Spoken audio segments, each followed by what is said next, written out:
Hoş gördük, değerli izleyiciler. Ülkede ve dünyada baş verən ən son xəbərlərdən anındaca xəbərdar olmaq üçün Günlük Xəbərlər YouTube kanalımıza abunə olun və bildirişləri açmağı unutmayın. Azərbaycanda iyulun 15-də gözlənilən hava proqnozu açıqlanıb.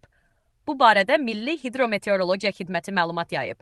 Bildirilib ki, Bakıda və Abşeron yarımadasında hava şəraitinin əsasən yağmursuz keçəcəyi gözlənilir. Şimal-qərb küləyinin arabir güclənəcəyi gözlənilir. Havanın temperaturu gecə 21-26 dərəcə isti, gündüz 28-32 dərəcə isti olacaq. Atmosfer təzyiqi 754 mm civə sütunundan 757 mm civə sütununa yüksələcək.